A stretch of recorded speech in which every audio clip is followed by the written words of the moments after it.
Is this thing on? Yes, it is. To your weekend. Happy Sunday, Sunday fun day. Yay, back to work tomorrow. Right now, thank God, because there's a lot of folks out there hurting. At any rate, getting to it. So, in talking to some of my friends and in hearing a lot of, or I should say, reading a lot of the comments, one generic fact seems to hold true, and that is that there are quite a few folks that are starting to move away from Mopar. And really, they're moving away from Mopar for multiple reasons. And it's not like there was necessarily there wasn't a pattern, so to speak, but some guys were talking about, well, modability is a problem, or the new vet came out. They want to have the latest and greatest thing, whatever it is. Some were just getting out of performance vehicles. They've kind of run their course with them and they've decided against it. They want to get into something like off-roading or get back into motorcycles. Was a kind of a trendy one there for a minute. But I wanted to get y'all's take on this. Are you guys moving away from Mopar, and if so, why? But again, there was a lot of different reasons that were popping up. It was kind of interesting to hear some of the background too. So anyway, let me say what's up to the guys that are the early birds here. Michael Corleone saying, "Good evening, Professor Mason. Got the arm flex. I like it." Let's see. Sharon saying, "Hey, if you Mason, big fan. Hey, thank you very much." And then David Suarez saying, "Hey, David." So one of the things that was the primary driving force behind a lot of this. And again, you can kind of bounce around with this back and forth, but the number one reason for moving away from Mopar was the modability thing. That was kind of the most common one that would come up, or at least the one that would come up randomly in pairs. It was weird because, some would say, I'm just not really on the performance car thing anymore. It's just not my bag. That one came up, but it was a solid deal. But the one with modability was just bam, bam, bam, bam, bam, bam. There's so many guys would say that you couldn't get away from that comment. And so I wanted to address that a little bit. Boosted Amy saying hi from North Carolina. Hi, what's going on, Boosted? Eric's checking in saying, what's up? Alex is saying the things that make me stay with Mopar, the classic looks and reliability of the powertrains, and the comfort drivability of the Challenger compared to the Mustang Camaro. All good points, especially if you leave the car stock. But anyway, let's talk about the modability thing because that's a good segue into this. So the funny thing about the Hemis is a lot of people compare them to LS platforms. It could be LS insert number, LT, whatever, it doesn't matter. And one of the more recent comments that I got was hinging on that. Like, why aren't they very mod friendly? And the fact remains is that they start at such a high level. 6.2 to 6.4 liters there's no difference there, okay? There really isn't in displacement. Not enough to really call it, right? You can get nitpicky about things, but that kind of shit don't get you where you need to be here. It's so close, it's impossible to really tell the difference. The 392 is 485 horse, the 6.2 is at best 455. And not talking about the C8 Corvette, which is only 490, I believe, which, by the way, puts down almost identical numbers to a 392. And it should, because it's putting down roughly the same horsepower and basically the same amount of torque. In fact, I think it's a little bit less torque than the 392, which you might expect coming into this. But it's all over the board, especially down low. And if we're talking about the engines themselves and just the power output, a lot of that has to do with the intake manifold. But let's not get mired down in details. The 6.2 starts at such a low number, though, compared to the 6.4. And when you look at 455 versus 485, 30 horsepower is a significant chunk of power. And the big limiting factor here on the 6.4 realistically is the cam profile and the intake manifold. A little bit of work to the intake manifold, picks up a little bit more power, but it's just not as good of an intake manifold as what the Chevys have. Couple that with the fact that aftermarket just really doesn't cater to that intake manifold, or sorry, to that platform with a different intake manifold, at least not the way that the Chevrolets are supported, and the fact that that intake manifold has to develop mid-range and low-end power to get one of these freaking barges moving, with the understanding of, you know, at most the car is 1,000 pounds heavier than, say, for example, a Corvette. You take, which the 6.2 would also power, you take all of that into account, and the 392 is practically bending the laws of physics to get these things rolling when coupled with that 8-speed automatic. So for the guys that say, well, compared to the LS, the 392 is not as moddable, or compared to the Coyote, it doesn't take boost or what have you, you're misinterpreting the data. You're misinterpreting the facts. They take to gains just fine. It's just that the intake manifold does allow the thing to breathe on the big end the way that you would like for it to, just from a dyno's perspective, not in a dynamic driving real world scenario. So there's that, and of course you get into the cost and the expense and everything else, but let's be real. I mean, if you've got the money to spend on one of these cars, chances are you probably have a little bit of extra cabbage in the back pocket to do some work to these things. But again, you get into the cost of working on the Hemi. And people say, well, it doesn't take to mods well enough to justify the cost. Well, then we can have a discussion there, and that is debatable. However, you know, a good proper camshaft for these engines will yield 30, 40 horsepower to the rear wheels. Again, putting this thing in around the 525, 535 horse range, whereas the 6.2, yes, you will get to that number, but again, you know, do you get there by making your bottom end, you know, your low RPM driving, does that suffer for it? Well, as somebody who's owned an Ls6 in my Z06, I can tell you that one of the biggest mistakes that was ever made with that engine was putting the camshaft, the Mayhem 2, lots of duration, lots of lift. The problem with that cam is that it was a turd down low. It didn't come online until about 4,000 RPM, and it had a bad problem surging it. Not really surging, just hunting is a better word for it, for an idle, especially in the heat with the AC on and things like that. It was just a bit of a headache. A little bit smaller cam would have gone a long way for that thing. But, you know, when you're trying to gun down Hellcats and other hot rods naturally aspirated, you got to do what you got to do. And yeah, she did that just fine. Thank you very much. Anyway, but that's kind of the common set of issues. So if we're talking about the 392 versus, you know, an LS because of modability, I think you bought the car for the wrong reasons. And I think you're buying a car for the wrong reasons. Typically, if that's going to be the case, you've already got a line of sight to a goal that you're looking for if you're buying a car to mod it. If you already own the car and you get pissed because somebody in an old, you know, like an 08 or whatever GTO with heads, cam, intake, converter, whatever, you know, walks all over you, well, look, man, I'm sorry. And in that one moment, that car outran yours. But the driving experience, and I can tell you this from experience, is not near as fun as it is in one of these things stock, just because you're so snappy all the time. So, you know, I think a lot of people's egos get in the way of their decision making when it comes to that argument. Like, I love the car, but I can't mod it, and it doesn't take to boost real well. That's the other thing. They don't take to boost real well. They take to boost great. That's the problem with these things. They take to boost so well that you will exceed the limits of that transmission, especially if you're running a speed tire or you're coming anywhere near hurting the engine if the tune is on point. But that's the biggest problem. The tune has got to be on point, or else the thing is going to basically pop a ringland. But it was never designed for boost. It was designed as a naturally aspirated engine. If you want an engine put together for boost that's a Mopar, look at a Hellcat. These things take 1,100 horsepower with a stock short block, and this is 1,100 horsepower on a Mustang dyno. Do the math on that. I'll tell you what, just divide 1,000 by 0.85. That'll give you an approximate number to the flywheel. I got something to tell you. Hemis don't have a problem with boost. It's just the naturally aspirated 392 that was never designed for boost for efficiencies and things like that.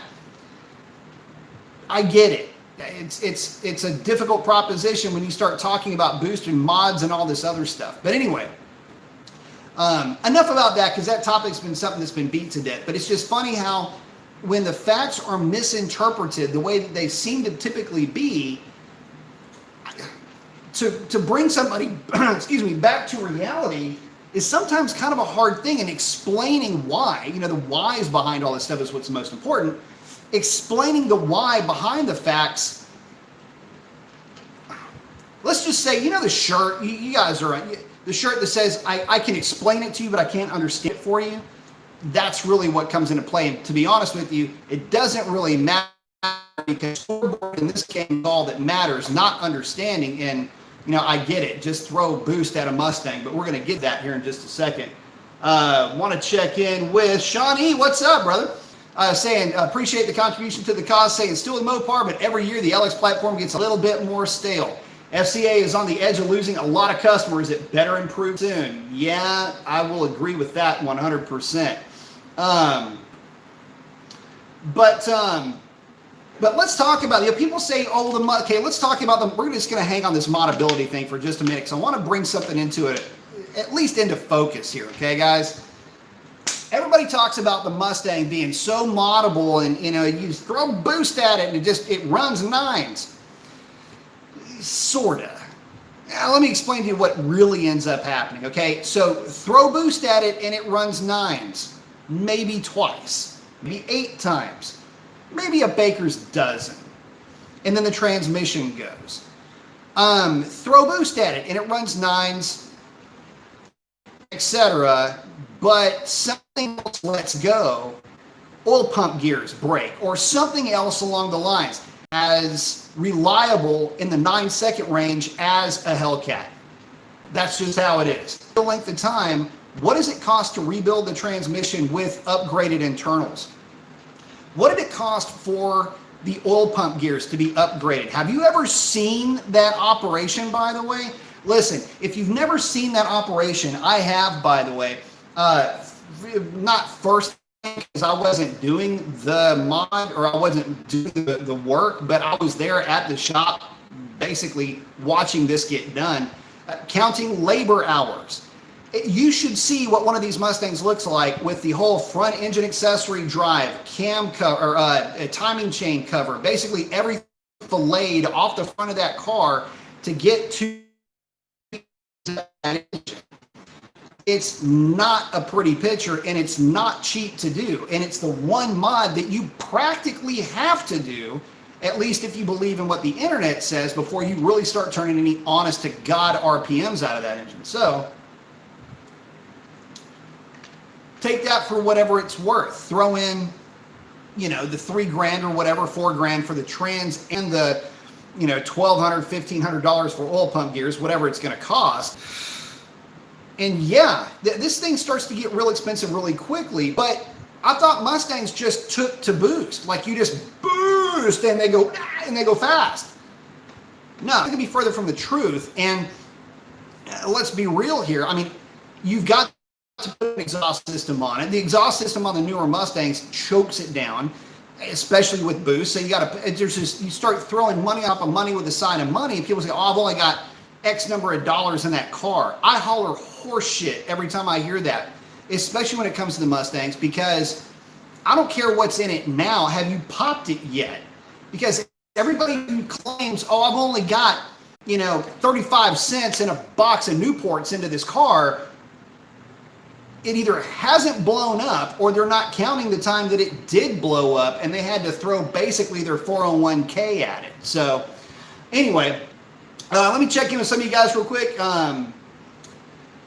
Alex is saying, but the harder, more expensive modability and the lack of NA innovation does bother me. So does the lack of weight reduction.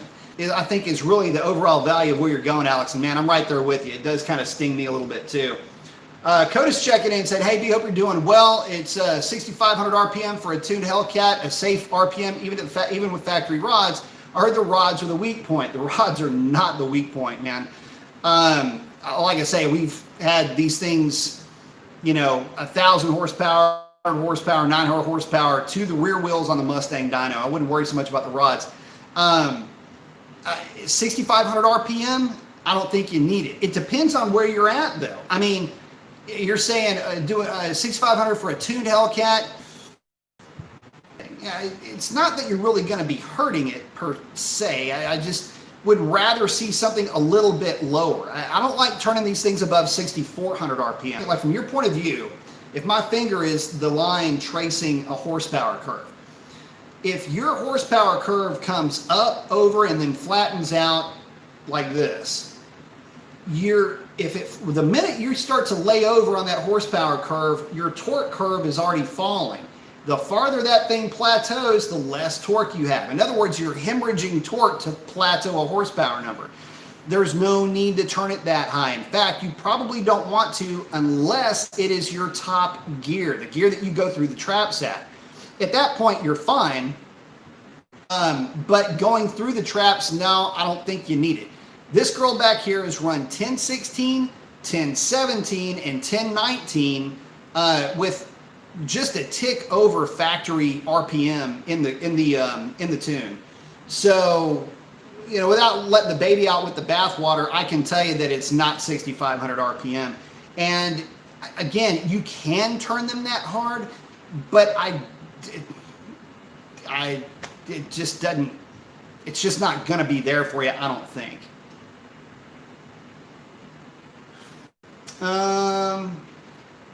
Canthony's checking in saying, I'm not off the Mopar train yet, but the cost versus results mod for mod against other brands is nagging the back of my head.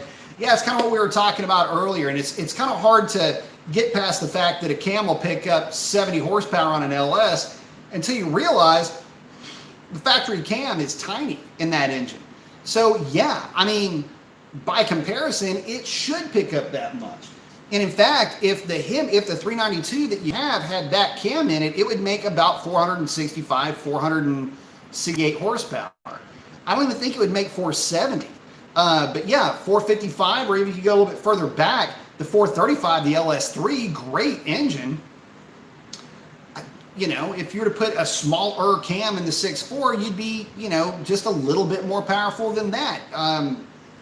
So again, it's just and conversely, here's another thing.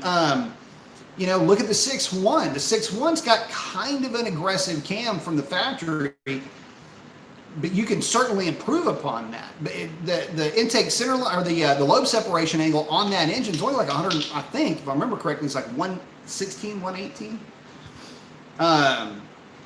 Anyway, I can go way off topic on that. But yeah, no, I mean, I understand what you're saying completely, man. And it's tough to, it's tough to drop coin on something when you just don't see an increase.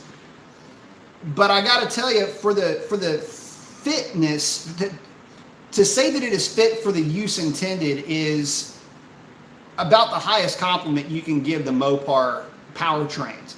It's just that they've done such a good job with it, and the aftermarket has done such a poor job of supporting that platform, which is kind of weird considering the number of these things that are out there. You know, just to say, hey, look, this is a high RPM deal, like if it had an intake like the MSD would be killer for one of these cars. MSD style intake where you could put a true 90 millimeter throttle body on it. Are you kidding me? In fact, speaking of that point, I'll put it to you like this. The intakes that I port, just got some data from my good buddy Rob. You've seen his car on Racer X's videos. With that cam, my favorite grind that I've ever come up with, by the way, except for maybe Dr. Diff's Joker grind. That one, I don't know, close call. But anyway, that cam with that intake, I was going over data. He had taken that car to the drag strip, and you know, the data from the trip that he took that night that you guys saw the video on. The best that I can get out of an intake, and keep in mind, that is my personal intake on that car. That is the one that Shalandra was going to be running if it were to get a cam. The best I can do is at peak RPM, 1.5 inches or 1.3 inches of mercury. So what does that mean? Basically, what that means is it's the same pressure drop in the manifold as Chevy with an RPM air gap, 750 CFM carburetor on it. That's about, like a healthy 383. That's about the pressure drop that you would see underneath that thing. That's the best I can get out of that intake manifold, and that's with a cam. If you have a stock cam, what would happen is the intake runners themselves are just much more active. So because of that, you're going to have a higher pressure drop regardless of what intake you're running. The potential drop, I should say, will be different. In other words, if your atmospheric is 100 kPa, you could be looking at a pressure drop of, you could be hovering around 94, 95 at the best kPa. And again, if you know what I'm talking about, you know that I've already gotten way off track and I'm going complete straight motor nerd at this point. But the point of this is that if you look at the data on the LS aftermarket intakes, they are head and shoulders better and in terms of being a performance manifold than the stock intake is on the 6.4. And that intake, I literally pulled out every freaking stop that I could. I mean, part of that thing is backfilled with epoxy. I did everything I could possibly do to that intake, and that is the absolute best that I can get out of it. Now, how much of a gain did that make? I don't know, man, but that car walks away from every other 392 powered contraption that it rolls up against, and it weighs at least 150 pounds more than everything else too. So I'd say it's working really well. But even there's some room for improvement. And, but then the trade-off is this. Do you want a car like my Ls6? Got to remember, I've been there and done it, guys. My Ls6, when it came on at 4,000 RPM, when it came on the cam at about 4,000 RPM, I was reeling stock Hellcats. But the car was just such a turd to drive that after a while, I just got sick of it.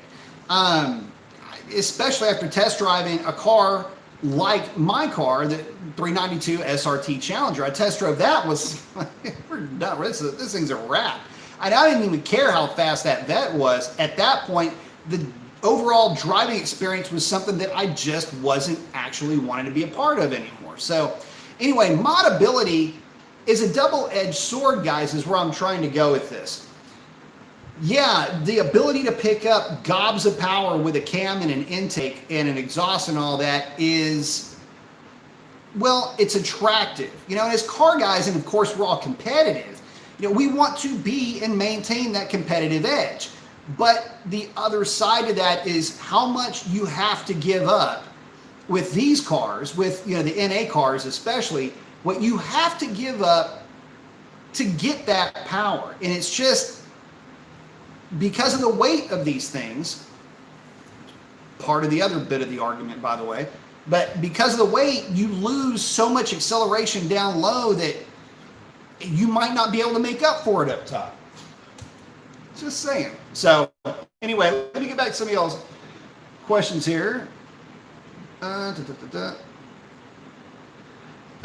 Pack Tech saying, dropped a valve in my 6.4 last week. Damn. Putting in forged rods, pistons, and BGE heads. Kills the budget for supercharger, but the setup will be high. Oh, nice. Be high for high boost in the future. Very nice. Sucks about the drop valve though, bro. Shit. Edward's checking in saying, I've chatted with you about my 13 SRT 8 6-speed Challenger. Broken valve spring at 27,000 miles. Tune issues, shifting issues, and just installed a Barton shifter and still not happy with it. Made 450 rear wheel horsepower. That sucks. I love Barton shifters. We were putting those things on practically everything. I mean, it's not necessarily a resounding endorsement for Mopar, though, so I can understand that for sure. Andrew's asking, do you think the C8 is worth it for the price it is at? No, I don't. In fact, I'm a little bit pissed about the price of the Vet, man. What the listen, real talk, y'all. $1,000 to be more precise in some cases. $65,000 Vet, you ain't never going to see one of those things. I mean, you might find one on a lot somewhere, but no. And on top of that, they're asking for, added tags and everything else. Nah, man. Hell no, no. And on top of hell no, let me tell y'all something. $80-something thousand for a Corvette. Let me tell you the other reason why I don't think that's cool at all. Corvette, to me, I'm a as a kid in a 1969 big block Corvette. I know a little bit about Corvettes, all right? I've been surrounded by vets since I can't remember not being around them as a kid. Here's the thing about, so if you've got a full-time job, let's say you are past, you're out of high school, just out of college, and you're working in your career of choice, and let's say you've got a little bit of time behind you, say 4 years, 3 years, whatever. Let's say you're into it for 5 years, okay? You're 5 years into your chosen career. You're full-time. You're going to work every day. You're picking up extra shifts. You're taking on more accounts. You're putting in the OT. You should be able to buy a Vet. I don't care what color shirt you wear. You should be able to buy a Vet. If you're putting in the work, you're working. You're a full-time guy, you're an adult, you're a girl that's, again, just out of college, let's say you got an accounting gig and you got the OT going, you're picking up different accounts, whatever it is, you should be able to buy a Vet, real talk. It's not like that anymore. In fact, the Corvette is now so far in the fuck you zone for me that I don't even want, it's like the Viper for me. It is as expensive as the offer that was given to me on the white Gen 5 back in, 2017? You gotta be kidding me. So why in the hell would I, as a recovering Corvette guy, why would I even look at that and have any sentimental value? Like, I don't have any sentiment towards Corvette anymore. As a brand, as a thing, I have absolutely... You have Chevrolet, you have alienated a very potential customer with this guy by those antics. $80-something thousand. Shame on Chevrolet for dropping that kind of price on that car. And by the way, does it accelerate hard? Sure it does. Does it have all the technical wizardry, whatever? Yeah, it does. It does everything that it should to completely numb and remove me from the driving experience. And it's not just because it has a DTC. That's fine. I get it. Supercar stuff. Whatever. My problem is I don't care about any of that. I don't care what technology it has in it. I don't care if that thing will fly my ass to Mars, buy me drinks, and then bring me back. I don't care about that kind of technology because that kind of money, I can't afford it. So what's the point of even thinking about owning one of those things? What's the point of even discussing it if it is so far out of my wheelhouse? And by the way, out of the wheelhouse of a huge number of folks that would have bought a Vet anyway. I mean, look at the C7. What was the starting price? 55? You had a lot of guys buying Vets at 55, 57,000. But the realistic price of that Vet being so high,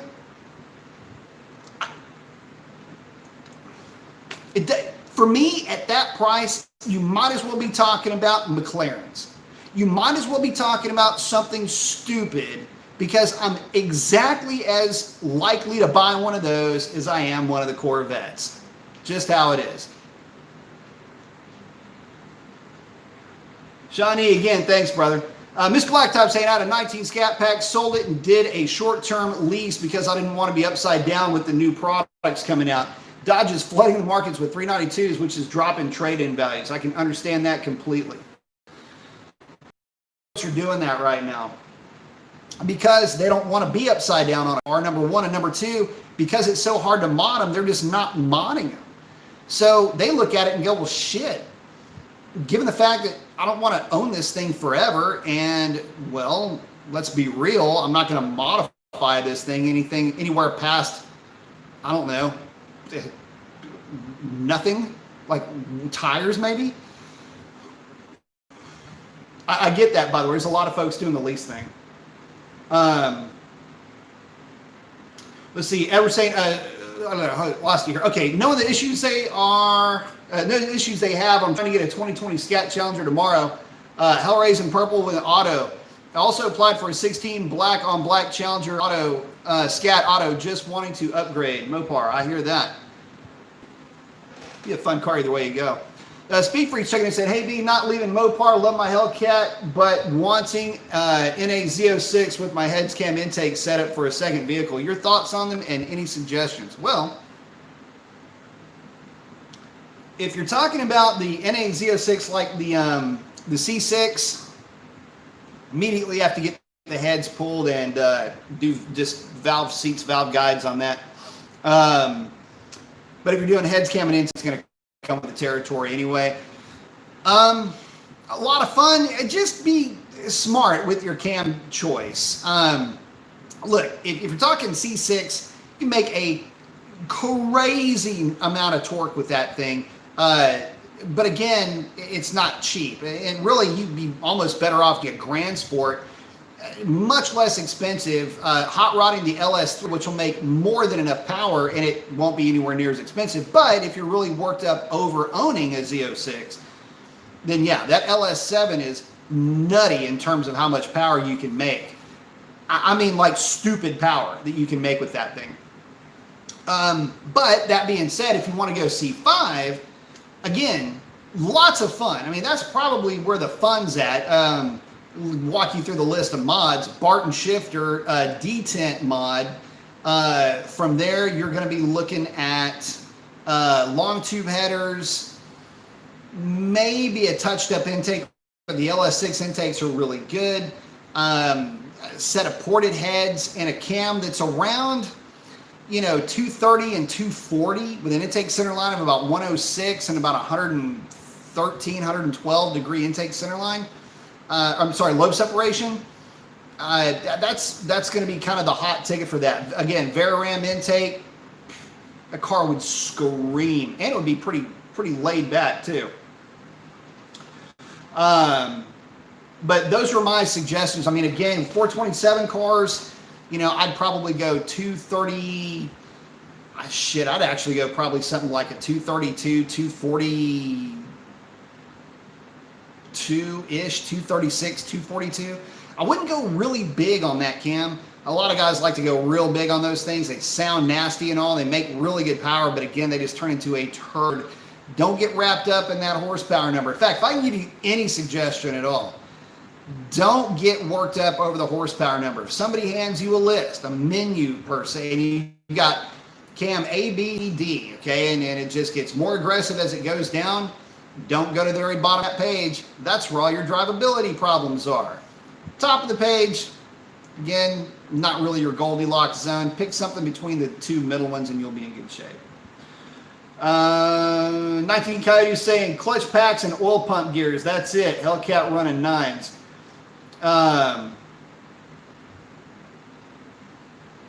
Well, clutch pack and oil pump gears. Well, I can tell you what,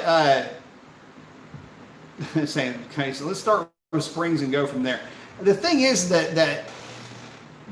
well, okay, so let's talk about this, kind of get back into the discussion real quick, so I don't want to get too far off topic here. In terms of this, I'm going to try to wrap up the modability side of this, but just kind of walk with me a little bit when I'm talking to you about this. So we were talking about the Mustangs a minute ago. Yeah, you throw boost at them and they go fast, but then they break, and that's the issue that we see, at least when we're at the track. And I go to the drag strip fairly regularly. I haven't been going lately. I've got other projects that I've been working on that have had me a bit tied up. But that being said, you go to the drag strip and you see a lot of Mustangs there, and for damn good reason. Mustang is a perfect drag race car unless you talk to somebody that owns a GT350 or a GT500 or somebody that's trying to apologize for whatever Mustang that it is. The Mustang is an amazing drag strip weapon choice, but a lot of those guys aren't putting the money into the rear end. They're not putting it into the drive shaft. They're not putting it into the oil pump gears. They're not putting it somewhere because those are the cars that break the most. Now, granted, there are more of them than practically everything else if you're not counting the NA Scat Pack cars, which there are a lot of those too. But you just have to know that these are modified cars. These are not stock cars by any stretch of the imagination. In fact, if you were to take off the parts that are aftermarket, or at least some type of a modified part, you'd be left with basically just an interior and a shell. You know, a lot of these cars have got a lot of money thrown at them, and they throw a lot of money at them so that they don't break, so they can build into those cars the type of reliability that a Hellcat comes with stock. So again, what breaks the most at the track? Mustangs. Why is that? Because there's more Mustangs out there than anything else, and they all break at about the same ratio once you start taking them that far away from stock. You might go, well, what about a Hellcat? Well, what about a Hellcat? This thing's stock. Stock stuff doesn't really break that often. And I got to tell you, there's a lot of hot-rodded GM stuff out there. That stuff doesn't break that often either, but you don't really see them getting turned up to 11 as often as you do the Mustangs. Because the Mustangs keep making power. It doesn't matter how much boost you throw at it, they just keep soaking it up like a sponge. Until they can't anymore, because they're blown up. And it sucks, because I hate to see that. I really like the Mustangs, especially when they're done right. They are really good to watch, and it's amazing to me. We've got 4 or 5 8-second Mustangs down here that are daily driven. I'll let that sink in for just a second. I know of at least 4, and I think there's a 5th one floating around out there. These are guys that go to the drag strip regularly. 8-second cars. And I don't mean 890 cars, guys. I'm talking 870s, 860s. They drive them to the drag strip, put the bar on the back with the freaking laundry, run the freaking number, and then they split. What do you want me to tell you? These are guys that have sunk lots of cheddar into their cars, and they have the durability and the reliability to back it up. These cars are more durable and reliable than some of the Mustangs that they just throw boost at, because of course coyotes love boost, and then run them out there, and because they weren't built properly, they pop. So that's, again, the other side of this. Is it still going to be reliable? Is it still going to be something that you can, in terms of an investment, not go broke because it breaks? See, you're going broke because it broke, and that's not a good thing, especially after you've already sunk what is basically at a sizable amount of cash on one of these things to try to go faster. Anyway, back to it. Let's see. Shawnee's asking, on a newer can a newer 5.0 run reliable 10s on a 10-speed with a blower and E85? 1090s, yes, all day, every day. That's really not the problem. The problem is it's real hard to make a Mustang run 1090s on boost. You're basically looking at 1050s, 1030s at that point. Most of the lower boost Whipple cars will run 1050s. But again, that 10-speed might be on a little bit of that borrowed time, and you've got to take that into account when you're putting one of these things together. So some last longer than others. For what reason, I don't know. Some guys can get away with their cars being set up in a way that they just never break. The tune is there. It's maybe a milder tune. There's no real correlation. That's the other thing. There's no correlation between those cars that you can draw from which ones will survive and which ones stop. You just don't ever know. Is it the tune? Maybe. Is it just the fact that it's a machine making a lot of power and sometimes they fail? Yeah, probably more to that point than anything else. So, but yeah, you can get there in the 10s, but again, you know how it is, Sean. The deeper you get into the 10s, okay, so the difference between a 10.90 and a 10.10 is like the difference between a 737 passenger jet and a T5 trainer. Okay, I mean, they just are. There's no comparison between the two in terms of speed. So, yeah, they're both 10. They're both 10. Again, look, I can only speak on what I see. You know, I have primarily been into these Mopars, but when you start talking about the Mustangs and what we see at the drag strip every single weekend, I don't know. That's just kind of where we're at. 19 Coyote saying, Shawnee, yes, all day. Absolutely. Yeah, in fact, I think it's harder to not run 10s with a boosted Mustang than it is to run 10s. Kelly99 saying, just for fun, I went to a local Mustang shop and asked how much it would cost for a Whipple 3.0 supercharger with oil pump gears, kits with installation, about 10 grand for supercharger and 1,000 to 2,000 for oil pump gears. Yep. Ferocious is saying, I won't leave Mopar until I'm old and buy a Corvette. That's funny. I love my Corvettes, man. I really did. As a matter of fact, my C4 is probably the favorite vet, one of my favorite cars I've ever owned, actually. 50 Coyotes, or 19 Coyote 50 saying the 10R will hold up for a bit, but clutch packs will be the undoing. Absolutely, they will be. IMG World saying, I am saying Mopar, I don't race, and I like the comfort and the Chargers and Challengers, and I love the torque around town. It's just a true muscle car. That is the Mopar saving grace. You know, and quite frankly, if more people had that Mopar mentality, then, you know, I mean, the modability question would never really come into play. But, you know, the fact that it is the big, comfy alternative brings me to my next point. So a lot of guys have talked about leaving Mopar primarily because the cars are heavy. They're not sporty the way that a Camaro is. They're not lively and darty the way that a Mustang is. They don't do the things that Mustangs do or Camaros do, and that somehow makes them less than somehow. Well, let me give you guys kind of a background on the history of this platform. First of all, it's an old platform. It was old in 2008. You got to remember, this is the old I don't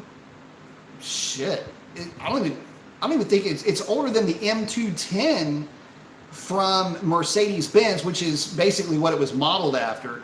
But it's got, let's just use that for an analogy. M210, generic E-Class is what you would look at. It's an E-Class platform from Mercedes. It's got M212 front suspension, which is like a 2013-ish E-Class with M211 rear suspension-ish. You kind of look at it that way with the old Gay-Trag setup that it had originally. If for nothing else, it's the same geometry as those cars kind of homologated together. This platform was designed, and I had a 2009 E63 AMG. That's right. I had an M152 powered, which is dual overhead cam, 6.2 liter E63. That platform was designed to run 140 to 150 miles an hour safely, comfortably, indefinitely on the Autobahn. That is what you have with the Challenger, and really more to the point, a Charger. In fact, the first time I ever sat in a Charger, one of the newer Chargers, it was like I was sitting in my AMG. I was going, holy, this is the same car. And really, when you go into 2015 with the redesign and the remodel, that's when it really took on, because the dash layout started to get a little bit more like it. The curve of the console got a little bit more like it. And really at that point, I mean, you would sit in the thing and you might not, if you were to blindfold somebody and just have them sit in the car, close the door, put their hands on the wheel and their feet on the pedals, they would not know the difference between the two. It's a fact. So, in saying that, is it worse or is it just different? You know, a lot of folks were just kind of getting all lathered up over the idea that we would be working with something like, you know, the Giulia platform or the Ghibli platform. Ghibli, potato, potato. the fact is, the more I think FCA looked at that, they were going, well, no, to do that brings us into the fray of Mustang versus Camaro. And we've already seen who won that battle. I mean, anybody remember the fact that the Camaro is going to be like exiting stage left here in about a year or two? So there's that to consider. And also, they've already cornered the market, and they've done such a good job with the muscle car genre. I mean, think about it. They've marketed these things not in good handling, not in good, well, handling, but you got tire smoke and the rock and roll and America and all that. Yeah, that's Mopar for you. Marketing at its finest. America at its finest. Big. Torquey, top speed, whatever about top speed. We just want to see how long we can do a burnout. The rest of it is just, who does that anyway? This is America. We go on long road trips, not short road trips. You want to go on something all wiggly windy? Why would you want to do that? Anyway, you get the idea. And that Mercedes-Benz platform is perfecto for making that basically happen here. So they're not going to lose a lot of weight. They're not going to do a whole lot in terms of revamping the L6 platform. Maybe some weight reduction along the lines of 200 pounds-ish, something like that. But you're not going to see a whole lot. And in fact, you're probably not going to see much more in terms of a change until the licensing agreement runs out in 2023. At that point, who knows? Maybe FCA just buys it at that point. Doesn't worry about licensing it. They just freaking purchase that platform from them. Who knows? But I'll tell you this. If Mopar goes too far away from their current recipe, they're going to start playing in Mustang's sandbox. And let me tell you this. That's a sandbox you're going to get punted out of real quick. So as long as Mopar stays in their lane. Oh, and by the way, Ford won't put together something like a Charger or a Challenger. Call it a Galaxy. Could you imagine them developing a 6.2 liter Coyote? Call it the Werewolf. And they put that a little bit bigger, beefier version of the Mustang platform. Gave it a little bit more of a retro look, make it look a little bit like a 62 Galaxy or something like that.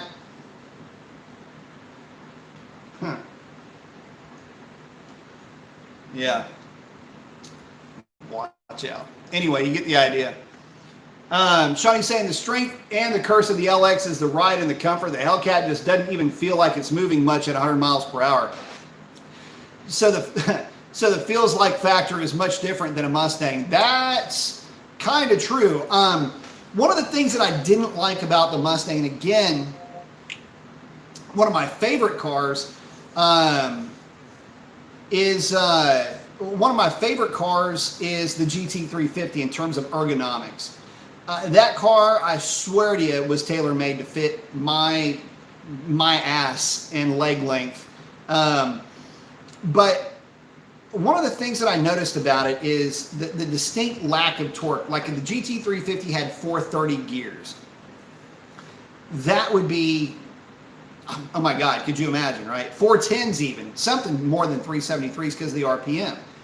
But it's not like the GT is that far off. And the car that I drove, the GT that I drove in Stockholm was, well, it's a 315 geared car.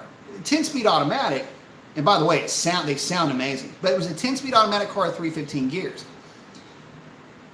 The problem with that is that you never feel the acceleration. Whereas with the Mopars, they're real torquey. You've got aggressive transmission gearing, which is the same as a 10R8 or 10R90, except for fifth gear. First, second, third, and fourth are practically identical, for lack of, getting too technical. For all intents and purposes, they are.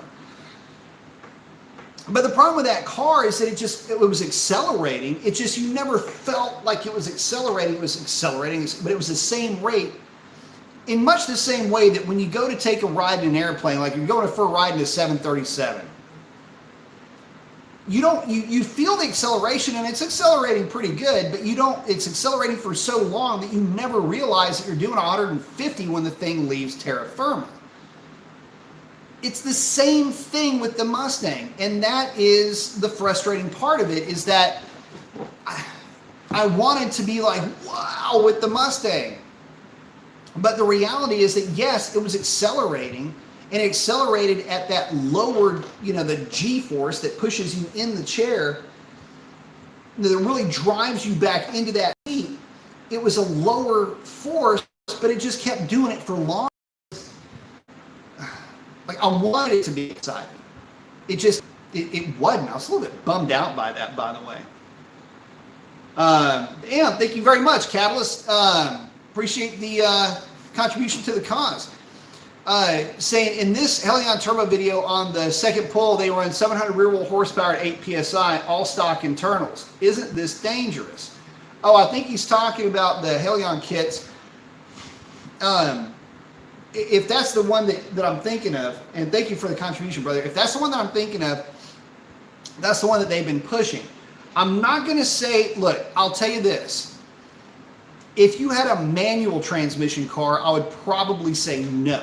I wouldn't worry about it. Because you're not going to unless you're banging the thing out of first gear on a real sticky tire, we might have to talk a little bit. But my issue is with an automatic, because the HP70 just will not manage that kind of torque, not with the weight of these vehicles. So when you start to look at it from that point of view, it might be a little bit dangerous. And again, if the tune is there, keeping in mind that turbos are a cheat code.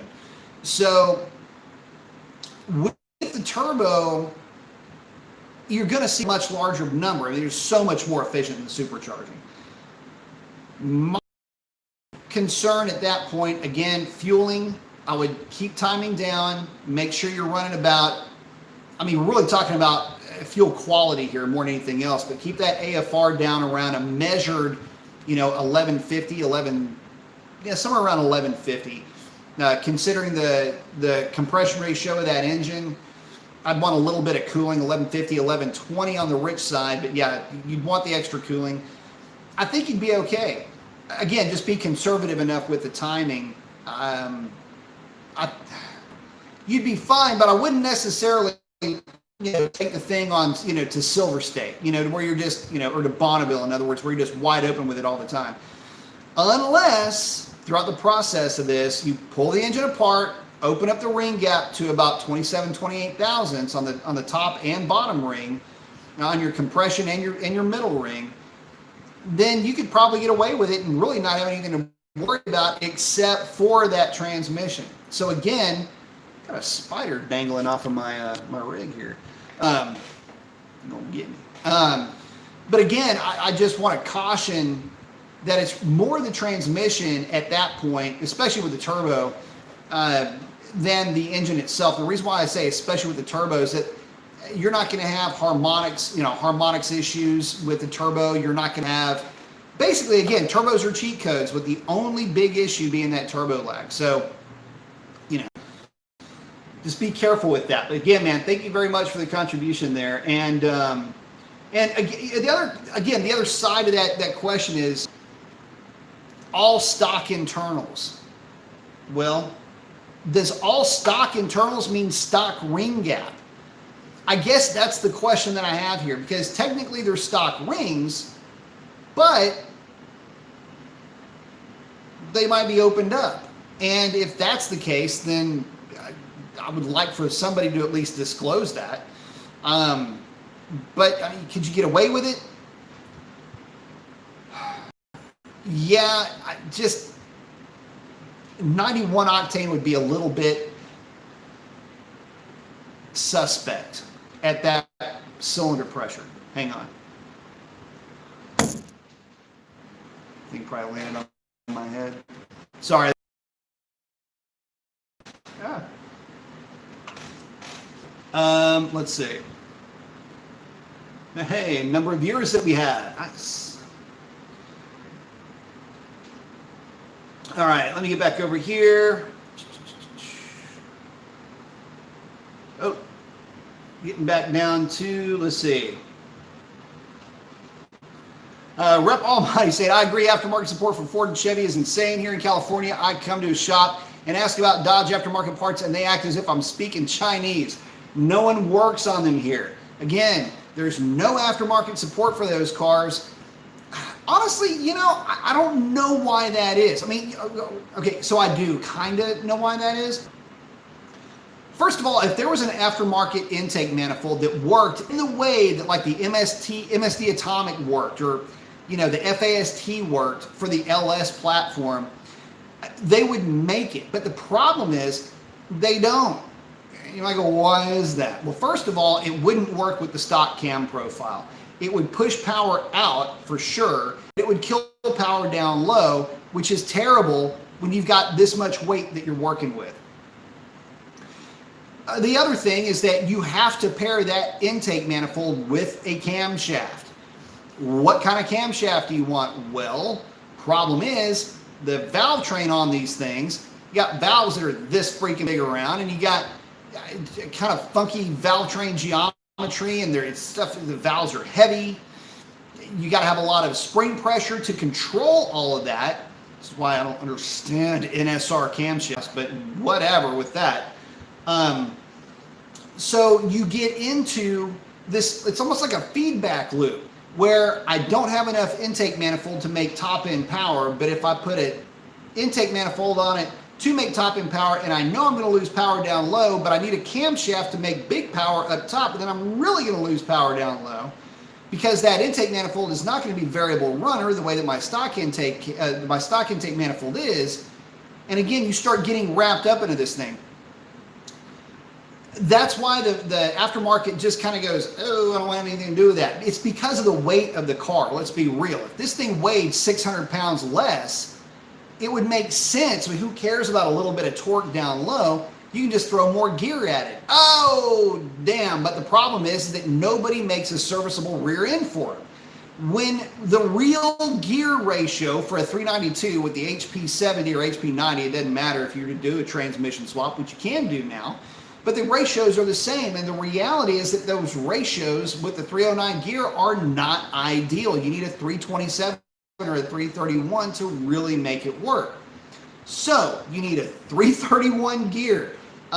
You're going to need sorta, unless we build an engine now that really needs a 370. Well, at least there's a 370 that's available out there, but now I've got an intake manifold, got to make an engine to work with, and I have a cam to work with, because I got to spin the thing to 7,500 RPM, but I got to control my valve train, which means I need springs. I mean, serious springs. I got to have all that next thing.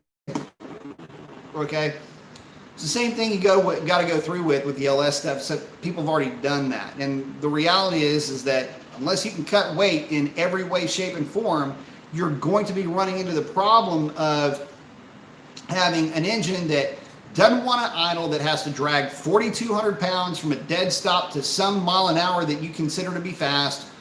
And it's got to assuming. And look, some guys have a lot more tolerance with that pain in the ass of, you know, the car trying to push through lights, crappy idle quality, and the like. Doesn't matter where you are in your hot rodding life, that's going to get old real quick.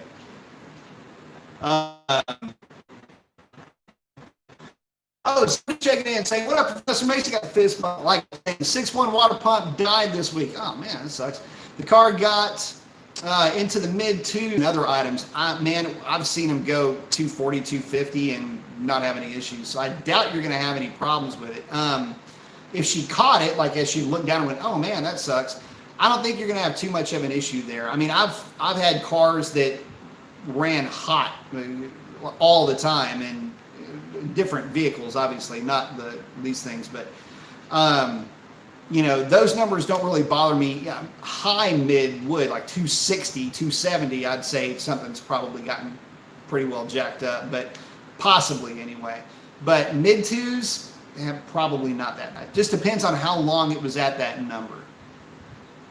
But I bet you're okay. In fact, I'd be more than willing to bet that you're okay on that.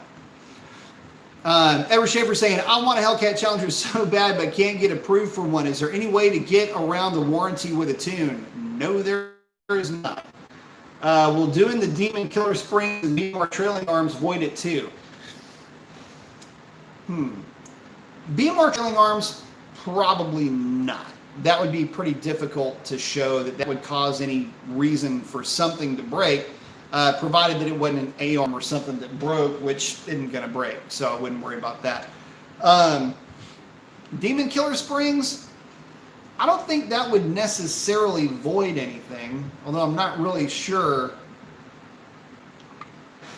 Again, talking engine, powertrain, things like that, I don't think that would cause an issue. Now, if you had a failure with a suspension component, like one of the shocks, is the only thing that really comes to mind, then they would probably flag it just because FCA does stuff like that, and that's what FCA kind of does. So,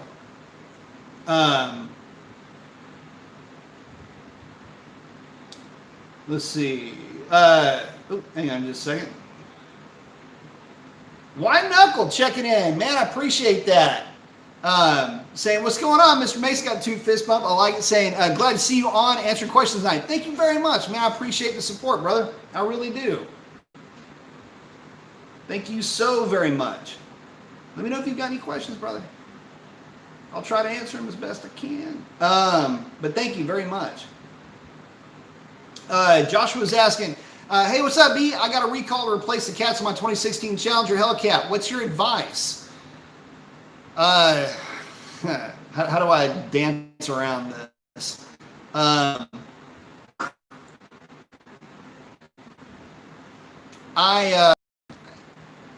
not really sure what's going on with that. There was something about reflashing the computer that came along with that. I'm not really sure why they're doing that recall. I don't know what they're changing in the tune. I don't think it would avoid. I don't think it would do anything about power or performance or anything like that.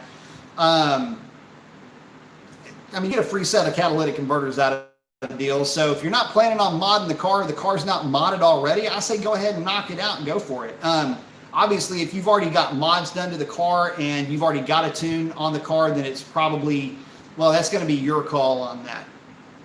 But, you know, if it's a stock car and you don't plan on doing anything with it, I wouldn't have a problem taking it in and having them knock that out for you. It won't take them too long to knock that out either. Heavy Day saying, still a Mopar, already did the C7Z06 thing. He said, meh.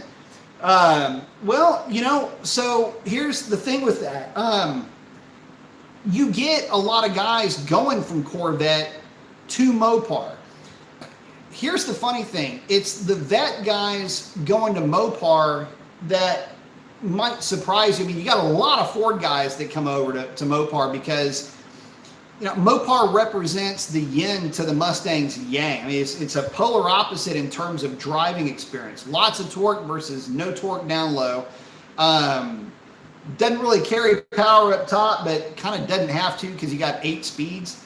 Where the Mustang can carry power great up top. Again, it's just a cool, you know, it's a cool difference in driving experience. One is not better than the other. But yeah, you get into the Z06 guys like them because, man, these things are big, they're comfortable, they're torquey, they do a little bit of everything that you would like for a car to do. Then yeah, long road trips, easy to get in and out of. You know, after you've had your fun with the vet, a lot of guys go to Mopar simply because of those reasons alone. So I get that statement for sure. Hey, Rock Humper, I don't know if I missed something from you saying same with the TRX. Did I miss something? Anyway, yeah, TRX hadn't made it yet though, has it? And that's something we're talking about. So at that big reveal when they, you know, unleashed the super stock on us, I guess we're all supposed to be impressed by that. What's that? The TRX was something that was, I mean, I was hoping when that big reveal showed up, oh man, when that big reveal was a thing, I knew that another Hellcat powered SUV. We already got the Trackhawk. Anyway, so here comes the Durango. Okay, yay, it's only available for 1 year. What? Then they dropped the super stock, and I'm thinking, well, talk about answering a question that nobody asked. There's your super stock. What I was hoping for was, and here's the TRX, wow, and this thing comes flying out of the side of the building, blows through the freaking stage, and shit goes flying everywhere, and it's like TRX, TRX, TRX, Raptor, yeah, TRX, rah, you know, do something cool like that, right? Marketing donuts, and you know, somebody just, just and like dudes like from Mad Max jamming out a guitar with flames coming out of the end of it, and you know, just chicks in bikinis with sparklers for tits, and they're just having a ball. That's what I was, hey buddy, that's what I was hoping for with the TRX, and they didn't do that. I mean, they didn't do anything close to that. Hey buddy. Yes, I'm fine. We're just getting crazy about the TRX. Everybody, this is Torque. Torque was asleep. Decided to come hang out. So that's one of the things that happened though, or did to lead into, but they just kind of went, oh yeah, and here's the Super Sport. It's kind of fast, and it's kind of like a demon, and we kind of already did that before, and you're kind of supposed to be excited about it, and can you kind of give us some money for it? And it's going to be kind of more expensive. Man. So that's where I was with that. So I'm right there with you with the TRX. Robel's checking in saying, not old and financially secure enough, still in college and future looks promising. Is high-end Mopar a good first car? A lot of guys like them, and in fact, if you really want to, hit the 2 car, be a ball. Mike Horn saying, what's up, man? Can I use my welded diff from my 08 Charger SRT8 and my new 09 Charger SRT8? Probably, because they're both gate track units. I have a 2016 Hellcat TR6060 trans in the Challenger, or do I need to use stock diff? No, you can still use that diff. I mean, that's not going to be a problem because it's in there. No, you should be in good shape. Again, I mean, if you don't, here's the thing. If you the DSS will make you a drive shaft that'll work for that. So, yeah, I wouldn't sweat that. Bob Fish, actually, the SRT4 will put a stinging on you if you pick with the wrong one. We've got a group down here. There's about 6 of them. Of the 6, 3 of them run 9s. Of those 3 that run 9s, 2 of them run mid-9s. And I would venture to say that from a roll, they will smoke just about anything that they roll up on. So, yeah. But yeah, I see what you're saying. It's asking, is the factory tune of the 1320 and Scat Packs the same? Basically, yeah. Can a Scat Pack Challenger automatic with factory tune get into the 11s? Do you know how many of those things I've driven into the 11s, guys? Yes. Not only can you go into the 11s with an 8-speed automatic, you can go deep into the 11s. The latest OS, which is operating system, the latest tune, basically, in really good air. Look at Racer X's car. Him and his wife's car. That thing's run 1170s, high 1170s in a stock shaker 392 on a drag pack wheel and tire setup. Full weight car. So will it go 11s? You bet your ass it'll go 11s in good air. Rebel's checking to say, big fan over here. Man, thank you very much. I appreciate the kind words, brother. Donnie RT saying, just tuned in. My answer to your title is that I have personally given up on Dodge's stock NA car since they get no love. Just modding the 5.7 until they decide to do something fun. I hear you, man. Listen, that was my big rant. This Hellcat powered stuff shoved down our throats. And as much as I love the Hellcats,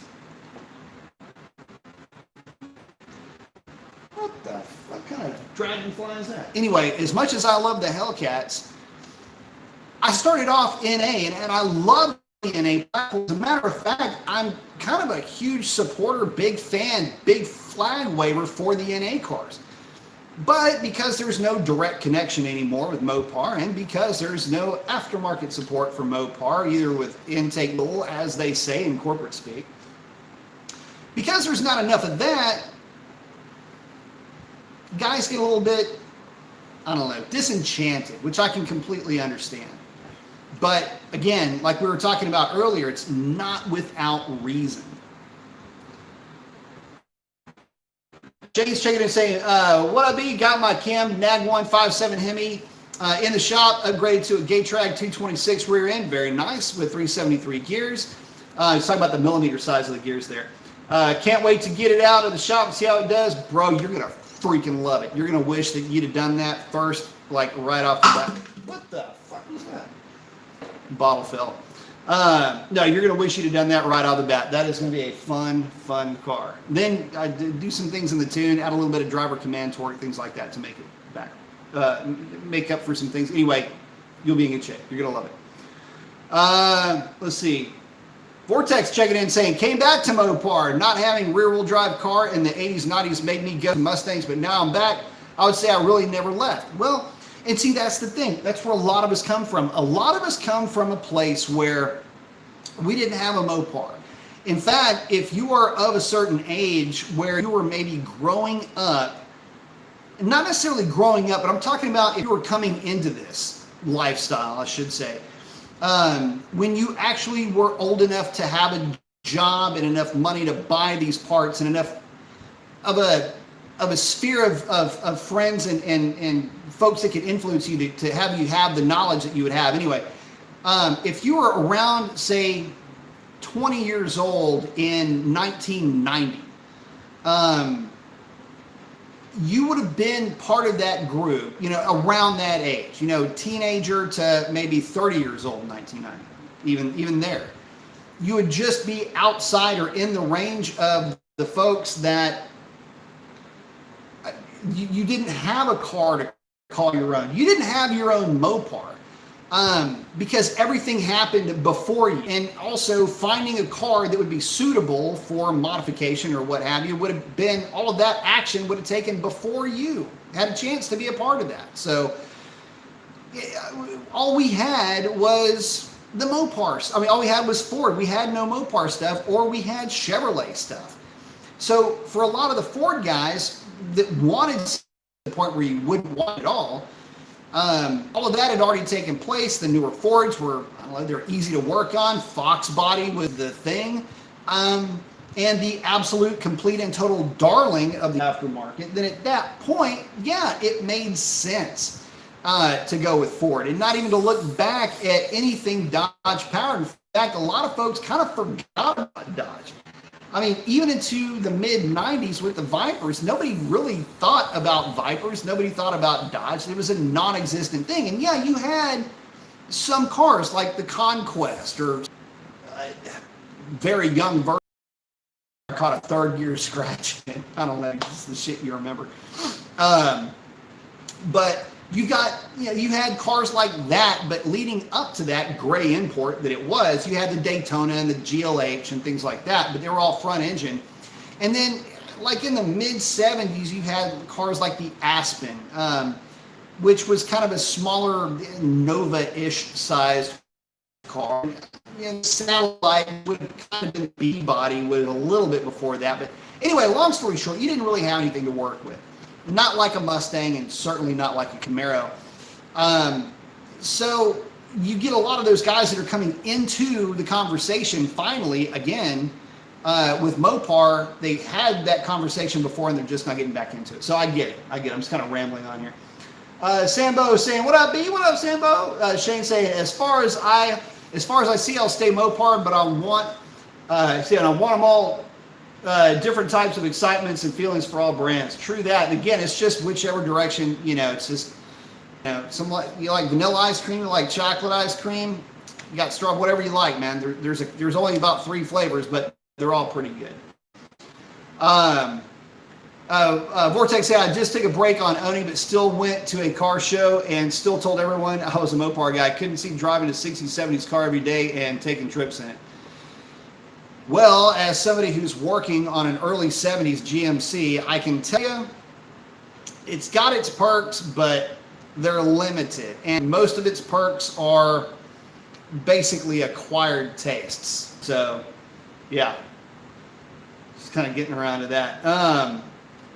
Sambo's saying, to me, Dodge has been the underdog of the domestics. Ford and Chevy have always competed with each other, but Dodge does their own thing to a degree. Dodge makes beautiful cars and they perform well. Well, that's kind of my thing with Dodge. I always liked the Mopars. I liked the styling. I always liked the marketing behind the car.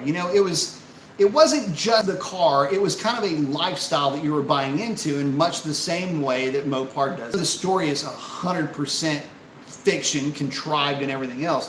There was always something kind of cool that came with the Mopars, and when I was a kid, I thought that was amazing. It didn't matter. I always thought that was awesome. Roadrunner was pretty cool. Challenger. So I grew up a huge boxing fan, so Challenger is like, oh man, up and comer, this is going to be cool. That was the kind of stuff that I always got a kick out of. I didn't know what a Chevelle was. I mean, it sounded like something that you had to wear to church. I mean, Mustang, okay, great. Horse, Bronco, yeah, okay, I see that. But there was always something cool with the Mopars. Even the Dart. I mean, they just had kind of cooler name to it. And that's really more to the point with Mopar, and a lot of guys love those cars, but you couldn't afford them when you were a kid. You couldn't find one when you were a kid. The Mopar tax has always been there. So all of these things are things that have kept Mopar guys from really being able to be Mopar guys, because the cost of just entering the freaking club was too high, and not to mention, the modifying was, you're always comparing to a Chevrolet, right?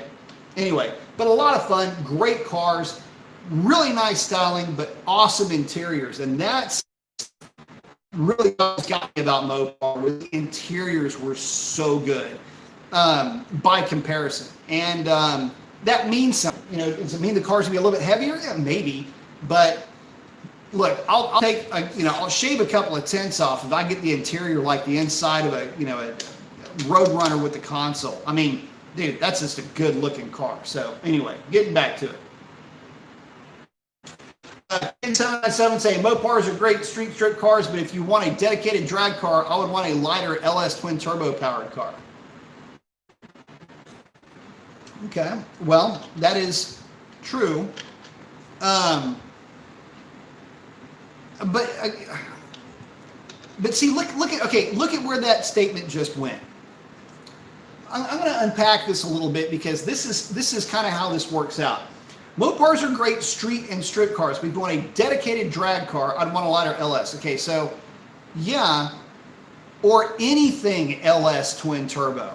I mean, there's guys with Trailblazer SSs that are running 9s, right? You've got, trucks. You want a fast truck? LS3 heads cam single turbo 9-second truck. LS3 stroker, bigger heads, more intake manifold, bigger throttle body, bigger single turbo 8-second truck. Throw nitrous on it, 7-second truck. We got trucks down here that run 7s. We got trucks down here. We got more 9-second trucks down here that I know what to do with. They're everywhere down here. So there's that. So yeah, if you want a dedicated drag race car, shit, these are trucks that just show up to the track. But for something that is stock, they're great. Mopars are awesome street strip cars. Fun, durable, enjoyable, comfortable. All of the things that you would associate with a luxury car, you can say about that Mopar. And, oh yeah, and in really good air, they'll run 11s, the Challengers will. And in mediocre air, they run 1230s, 1240s, still relatively quick by any standard, by Mustang standard, by Camaro standard. But anything modified, especially LS twin turbo, yeah, that's going to be really fast. So, but I see what you're saying, though. I mean, there's only so much modification you can do to the Mopar before you're just like, look, I'd never use a Dodge anything as a dedicated drag race car. But I also don't know that I would ever build a dedicated, campaignable, practically non-streetable I don't know, Trailer Queen, or although I'd like to, what? Anyway, getting back to it, Catalyst, thank you very much, buddy. I appreciate it. Carl Buckley saying Mopar might be America, but they are built in Brampton, Ontario, Canada. Ontario is North America. That is true. And the engines are built in Mexico, which is also still North America. So, but all of it's America in some way, shape, or form. So, let's see. Ed was saying to be able to go out and buy a 392 NA car that's heavy, affordable, sexy deal driver that'll run 12s, 13s, hands down, the real deal. You proved what they can do with your SRT and can drive anywhere. And Sean's checking out. He's saying, good night, B. Good night, everybody. Catch rest, manana. Good deal, buddy. Thanks for hanging out, Brad. Yeah, so, I mean, look at what we did with Shalandra, right? I mean, that car went in full weight form, went 1130. That's running on a 20-inch stock SRT wheel with a drag radial, no less. With the Mopar rear seat delete, the very first one I think that they sold, I got my hands on. So, at least in Texas. So, there's that, right? I mean, so, with nothing really done to the car, I mean, it still had the passenger seat in the thing, for crying out loud. Stock cam, I took some casting flash out of the intake. That was it. It was not ported. And with a stock throttle body, the thing went 1130s and low 1140s all day long at my very first ever track rental. What more not to like? I mean, the big issue here is not only can you do it, but I proved that you can do it with an SRT. I didn't need a Scat Pack core, or the 1320 wasn't even in existence at the time I was doing this stuff. So, you know, yeah, that's a fast, fun car. And by the way, if you want to know what that car ran in normal air, in that configuration, it'd run 1160s and about, I don't know, 0 to 1,000 foot DA. And would run 1180s in horrifically bad DA, but even then, it was always an 11-second car at that point. So throw the drag pack on it, and that would knock down basically a tenth out of those numbers.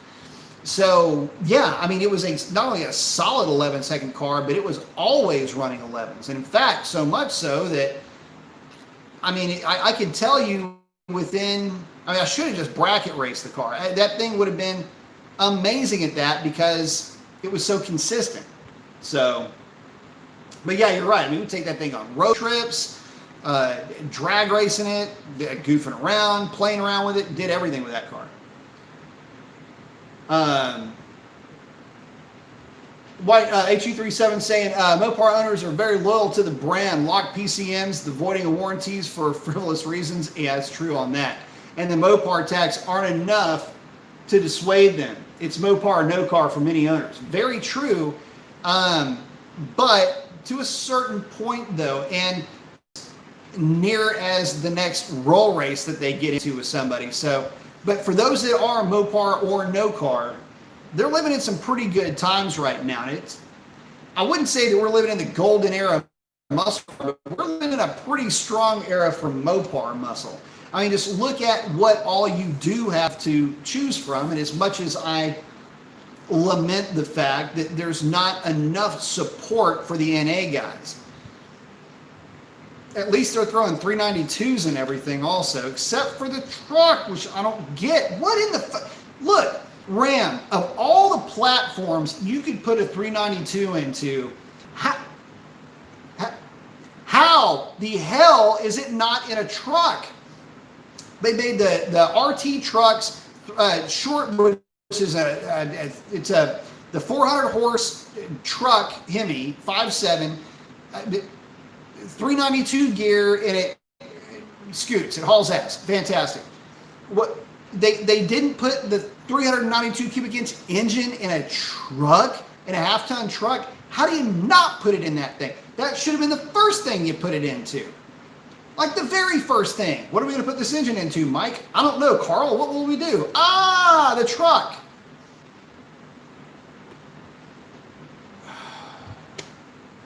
It is the dumbest thing that I can think of not having that engine in a truck. I mean, damn. I don't get it. I am left feeling a slightly bit stupider for that fact that they didn't put that engine in the truck. Anyway, sorry, getting back to it. Steve's saying, I just traded my 2018 Mustang GT with PP1 car for a 2020 Challenger Scat Pack. Mustang engines replaced at 7,000 miles and new engine started making same noise as the first one. Damn, that sucks. I mean, good that you're on the board for Mopar, but damn, sorry to hear about your pain in the ass with your Mustang, although I have heard of that from a few folks. So's asking, does the 6.1 exhaust manifold work as well as headers? Yes, I got offered them from a friend for a solid price. I was planning on throwing long tubes on my 5.7, was curious how well they'd work. They work fairly well. They're fantastic for a shorty header, number one. And number two, they're not going to dump as much heat into your engine compartment as the long tubes will. So for that, they're pretty good. They won't pick up the same power at partial throttle that the long tubes will, and they won't make quite the torque way down low in the power band. But they'll help it carry power better on the top end, and they're a great piece. And I mean, if you're getting them for a song, then, you know, I think you'll be fine. Again, my 392 ran to mid 11-second passes. So, yeah, I mean, in that respect, they flow just fine. If you're worried about flow, camshaft, because the lobe separation angle is so far, scavenging is good with those things. So, you know, at least from what I've seen on the dyno with the 392s, when you go from long tubes, you know, shorties to long tubes, there's an incremental gain, but it's so small. It's, again, really only under partial throttle where you notice that difference, and it's more of a drivability mod than anything else with those long tubes. Angry Dogo is checking in saying, love the Hellcat. Thank you very much. I do too. Rep's asking, is it worth going E85 on a 392? I'm just going to make it short. No. What is required to convert 650cc injectors and a tune? Saying, already have a tune from Jay Green. I would just have to ask for the 85. The bigger injectors part confuses me though. Which ones? Again, 650cc injectors will get you right where you need to be. FIC, Fuel Injector Clinic, sells good ones. Keith over at Fuel One, which is actually located here in Houston, puts together a fantastic set of injectors. So there's those to consider as well. You know, with the right tune, you'll pick up some torque down low. You won't pick up any horsepower, but you will pick up torque down low. And you might ask, well, baby, horsepower. The reason why you won't is because at the higher RPM, you are requiring more oxygen, right? Okay, well, the extra fuel mass being entered into that combustion chamber, along with the fact that it's just not as energy dense as gasoline, it's going to hurt you on the big end. But down low, where the oxygen required isn't as high, basically because you're not turning as many RPM, then you'll be in a little bit better shape. And to be honest with you, that's really the only place you're going to see a gain is down low. Strangely enough, though, you can't just keep throwing timing at it. It doesn't really work like that with the Hemis. They're kind of still, you know, again, Buddy Rob's car, E85 car, picked up torque, didn't pick up any horsepower. Picked up torque down low, little bit through the mid-range, but at the top end, not so much. And that's a car with long tubes. Let's see. Jason checked in and said, hey, anybody not start their 392 for a couple of days, then go to start it, and the RPMs go all the way up over what? But then returns to 1,000 RPM and dies? Anybody know what's going on? Never heard of that. You talking about it just flashes up and then croaks? I don't know. I'd be looking at fuel pressure at that point. That's kind of strange. SRT123 saying it sounds possibly like TPS. That's actually part of the throttle body assembly itself.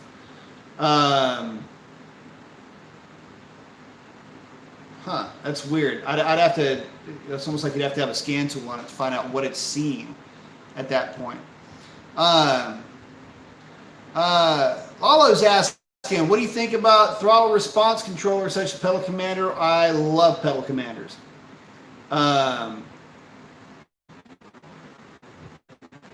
SRT's asking Jason if he's seen any codes. Normally, if something like that happens, it's a temporary fault. Sometimes the computer won't even store codes for that. You have to actually go in and read the permanent codes, the ones that are non-active, just to see if there's something squirrely going on in there. Anyway, getting back to it, Lalo, yeah, I like them a lot. I've run Pedal Commanders on BMWs. I've run them on Mercedes. Well, pretty much quite a few different cars now that I'm thinking about it. And they're really good. And I kind of wish, this is kind of a funny thing. I wish every car that is electronically, has electronic throttle, I wish that you had the ability, just as a switch somewhere in the car or truck, to just turn up the pedal itself. You know, a little bit more, a little bit less, a little bit more aggressive, a little bit less aggressive. I would love that feature. When I had my E63, I had the pedal commander in that thing, and I loved it because I could make it more aggressive.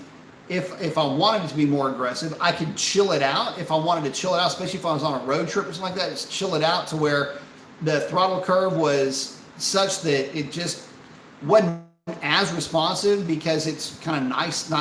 It's almost like having a half of a cruise control. Anyway, I like them a lot, and it's a bummer that cars with the technology that we have today, that's not like a selectable thing that you can do. It just seems weird that it's not. I put it like this.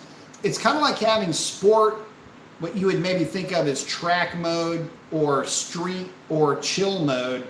It's kind of like having that, but just amplified. Like, it's chill mode is really chill with a pedal commander. Regular mode is just regular. Aggressive is just more aggressive, which is nice. You can just max the thing out, and then it's, you know. It doesn't gain any power, but it makes the car more fun to drive. HU37 is just saying he added a supercharger at 7 pounds of boost.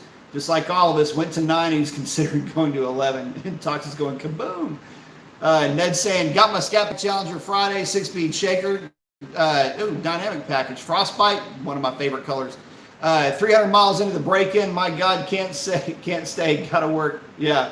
Awesome car though. Congrats on that. You're gonna love it. Zephyr RD saying, B, remind me, what is your Mrs. Wrangler? If it's a 3.6, what's your experience with those? It's actually a 3.8. It's the older ones, an 09. And it's the 3.6 and the 3.8 are both okay. Here's where I've got a bit of a with the 3.6. The 3.8 signs off at realistically somewhere around 5,000 RPM. They're a torquey engine. They've got good throttle response. They're always just kind of there, especially good at partial throttle tip-in. Torque basically is really good with the 3.8. The 3.6, on the other hand, in fact, it's funny you should ask that. I just got through driving one two, I should say. I drove a manual transmission and an automatic as recently as, say, about 2.5 weeks ago. What I don't like about the 3.6 is it is the exact wrong engine that you want for a Jeep. For a Jeep, you want something with bottom end torque.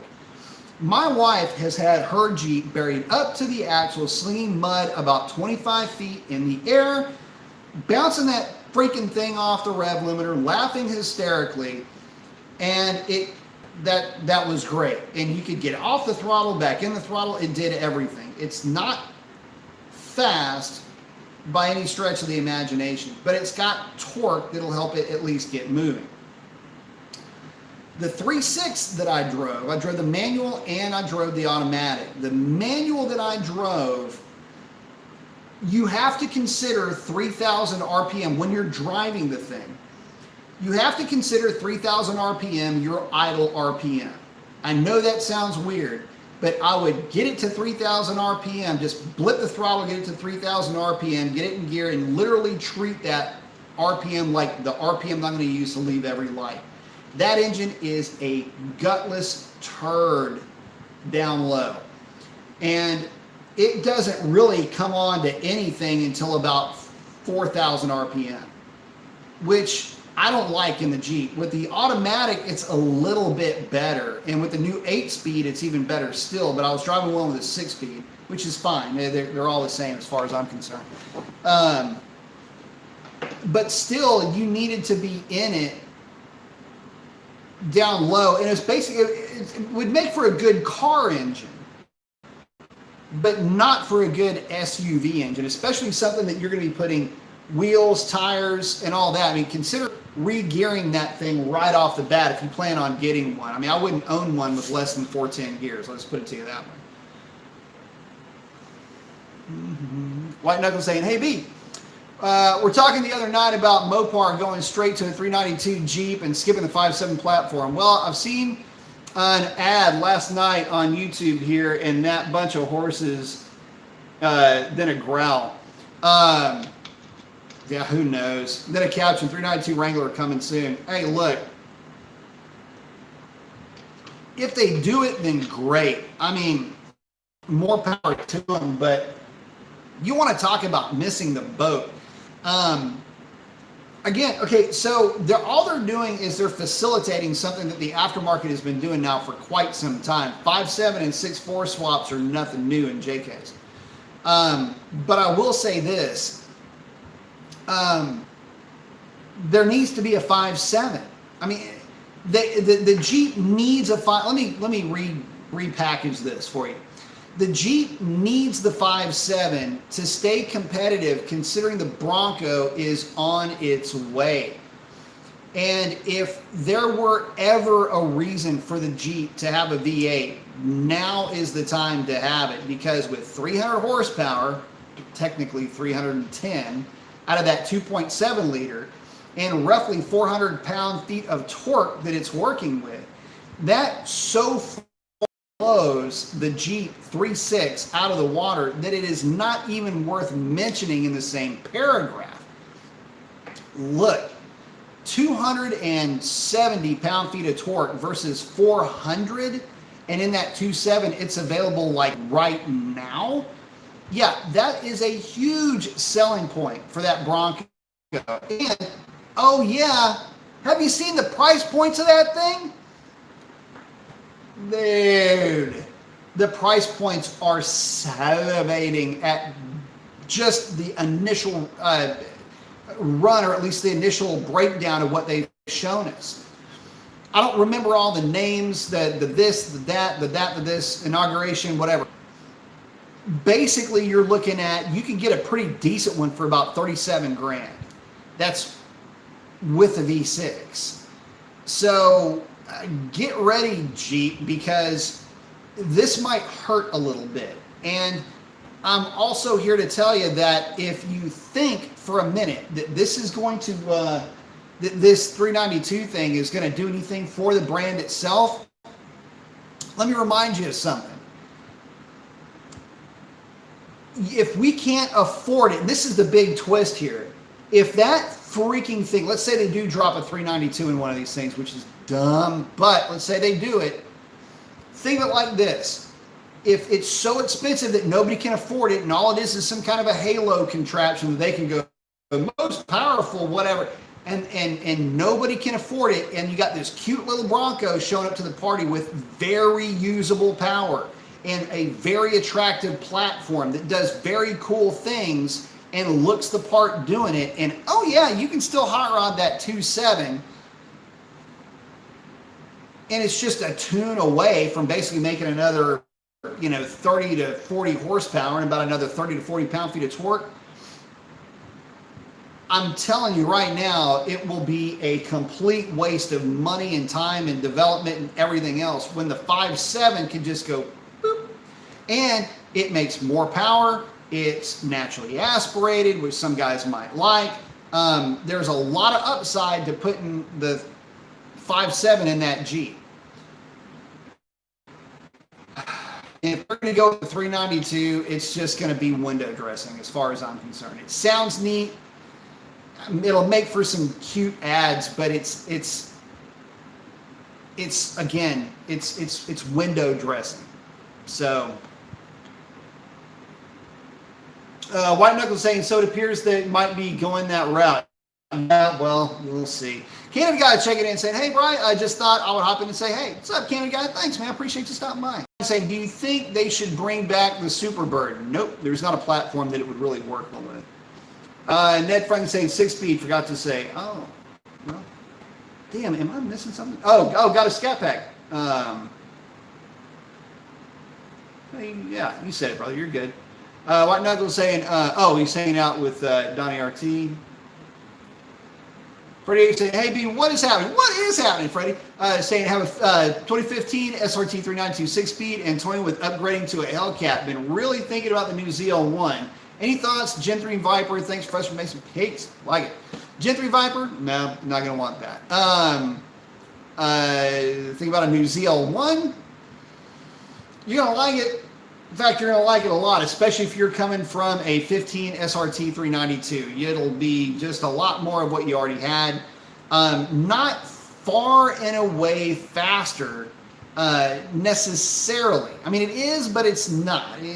You'll just drive one. You know what I'm talking about. Torquier, though, but again, not leaps and bounds. But it still is torquier. Funner car to drive.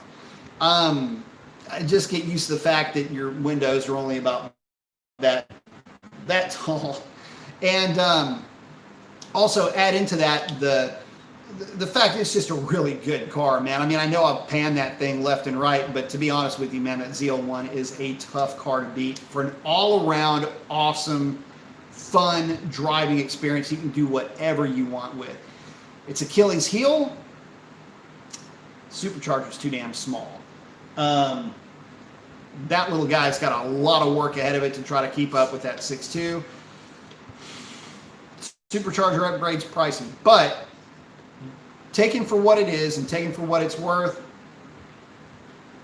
I think you're going to like it a lot. I wouldn't go the Gen 3 Viper route. It's antiquated at this point, and to be honest with you, just no. I don't want to get too deep into it. You guys, man, you know how much I love Vipers too, and I'm just telling you, real talk, that's not the route that I would go. But yeah, if you're considering the ZL1, go with the ZL1, the newer ZL1. Now, if you want a Viper, Gen 4, 5, then don't mess with the 3. I've driven one, in fact, long ago at the Viper Owner Invitational in, what was it? I don't have it on here. March of 2003, I think it was. Anyway, at VOI, they had the 2 yellow Gen 3s that they used in Too Fast, Too Furious. And I was able to take one of them around an autocross course. It's a lot of fun. Came in 10th place out of, I think it was 42 guys. Hung over off my ass. Hey, T's checking in and say, hey, what's up, man? If you had to choose one performance truck from the early to mid 90s, which one would you choose? The Cyclone, Chevy SS 454, Ford Lightning, Dodge Dakota 59, etc. If I were to pick a performance truck from the mid 90s, I'll tell you what, diesels, I guess, are off the on this one. One of the Cummins diesels would have been pretty fun. But I'll tell you what, out of all of those, soft spot in my heart for the SS 454. Mainly because with an SS 454, I could do a built 700 R4 and put a nasty pissed off big block into that thing, which is what a lot of guys did. Upgrade the drive shaft and you'd be in pretty good shape. I also have a soft spot for the Lightnings though. And in stock form, they did have an overdrive transmission. So if I'm picking alone. Also, the Typhoon is in there as well.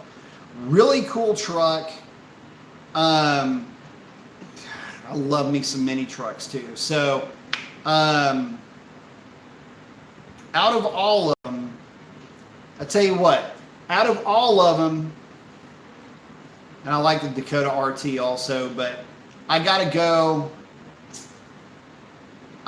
with my gut on this one. I gotta go with the SS 454. The only reason why. No, you know what? Screw that. Go the Lightning. Gosh, this is hard, man. This is hard. I'd go with the Lightning because there was never another SS 454. There was never another Typhoon or Cyclone, but there was another Lightning. And if you are talking about mid-90s only, then you had the Lightning, but then you had 1999 with the Gen 2 Lightning. So I'm going to stretch mid-90s. I'm going to call 9 a mid, and I'm going to say Lightning. And really, because of the Gen 1 Lightning, the Gen 2 Lightning came to be. But it was because of the Gen 2 Lightning that we have cars like what would become the Terminator Cobra, the GT500, the Hellcat, the ZL1. All are derived in the spirit of that first gen Lightning. Now, I've owned 2 of those Lightnings, so I'm pretty acquainted with them and love them dearly. In fact, it's one of the vehicles I wish I'd have never freaking sold. So anyway, they're all awesome, but in terms of just cool, in terms of the presence of the thing,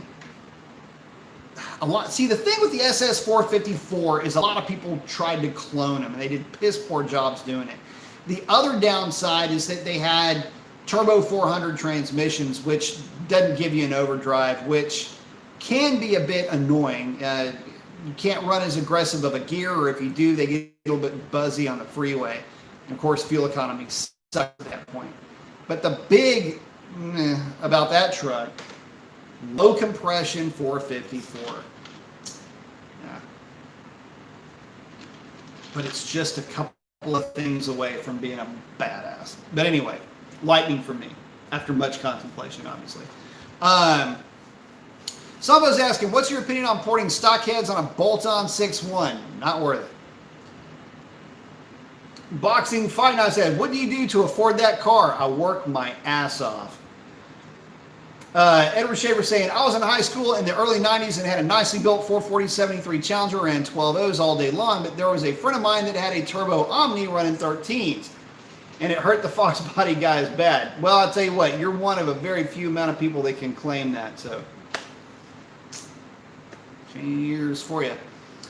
Cody's checking in. I think the reason they don't put the 392 in the Ram is because they want the Silverado to have a chance.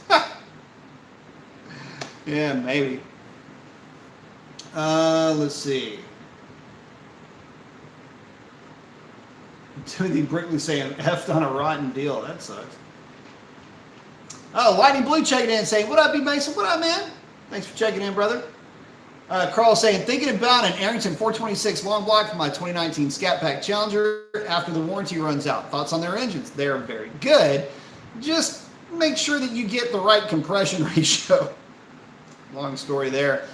Yeah, make sure you get an 11-to-1 if you're looking for an NA car. But really good engines nonetheless. Phantom saying, I'll only leave if they stop making muscle cars. That's kind of the only thing they can do really well. Biaga's checking in saying, what up, B? Got the arm flex. I like it. Saying, we need new products, not super stocks, super red eyes, hopefully in 2023. We'll see, brother. We'll see. Joe T's asking, do you think if FCA puts the 5.7 in the Wrangler that Ford would fire back in a few years down the line and put the 5.0? Maybe then FCA would put in the 392. You know, I don't know that Ford would, man. But good question, and I like where you're going. I like what you're thinking about there. I don't know that they would. You know, that 2.7 is going to prove itself to be very capable in a lot of different areas, in a lot of different ways. And to be honest with you, it's tough to beat that 2.7, especially with the trucks. And in fact, if you talk to the guys that are in the Ford camp about what trucks they drive, a lot of them drive the 2.7 trucks. Yeah, the power is not as much as the 3.5, but it comes on quick, and they run fine. They run really good. But would they fire back? They might. They might, and if they did, could you freaking imagine? I mean, look, anything's possible. The Bronco is actually a little bit smaller than you think that it is. I mean, it's not small, but it's smaller than you might think. I mean, it's so, whatever trappings that platform has with, putting an engine in the thing, that's what you're basically forced to have to deal with. And that's what you're going to be facing, trying to get that 5 liter in there. But I'm sure they can figure it out. We'll see. I don't know. I mean, why put the 5 liter in there when the 3.5 liter might fit, right?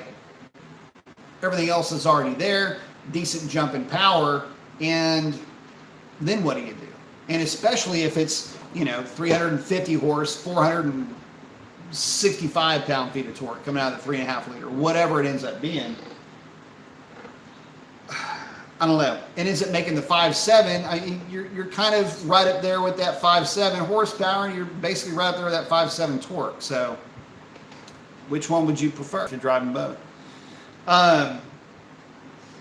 Zephyr RD saying, I understand what you're saying about the 3.6, although in 4 low, I personally like it far more linear throttle response from the 3.6. It really shows against the 2 liter turbo, and the Hemi's not coming to jail. Well, yeah, there's that. I mean, in 4 low for sure.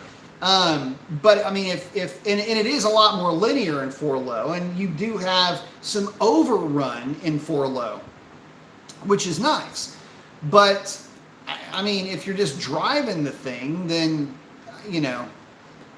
it's tough to say. I mean, to me, that engine needs more grunt, and that's why I just don't get why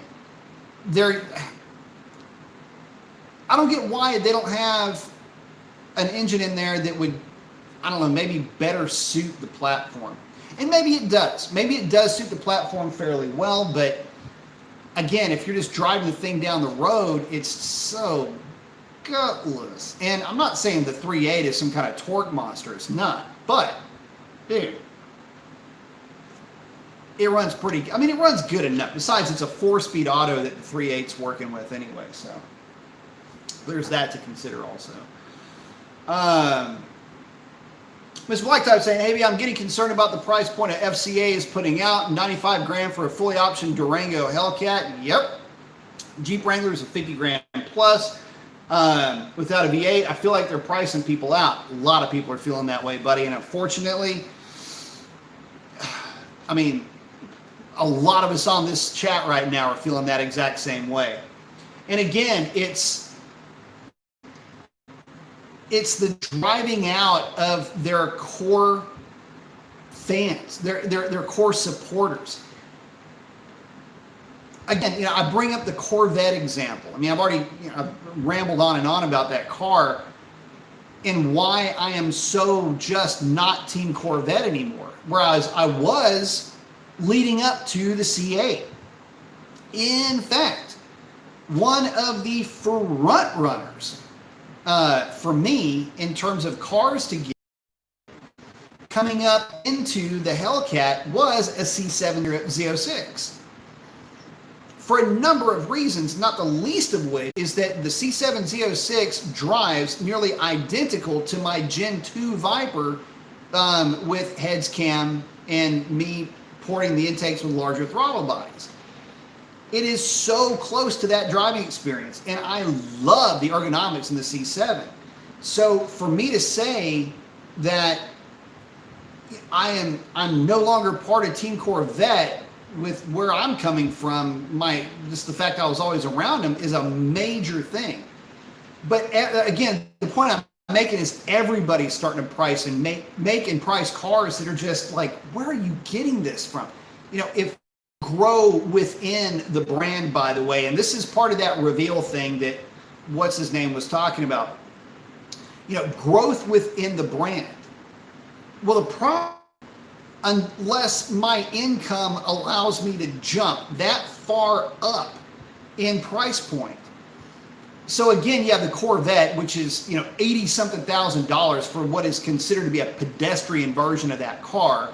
The base model, you'll maybe see one of those in your life in a museum one day. But the Mopar thing's the same way, and you start talking about, the Scat Pack, and then the Hellcat, and then I guess from there some other contraption, or you start having kids, and then you get a Durango. But oh wait, they're only going to make that for 1 year. But then you got with that, and then you've got the Trackhawk, which is going to. All of these things are just like super paper, man, and I guess I can grow within the brand right up until like my income doesn't allow me to grow anymore, and then it's like, well, all right, well, peace out. We're just going to keep making Hellcat powered things for people that have figured something out that you haven't in terms of making money, and it just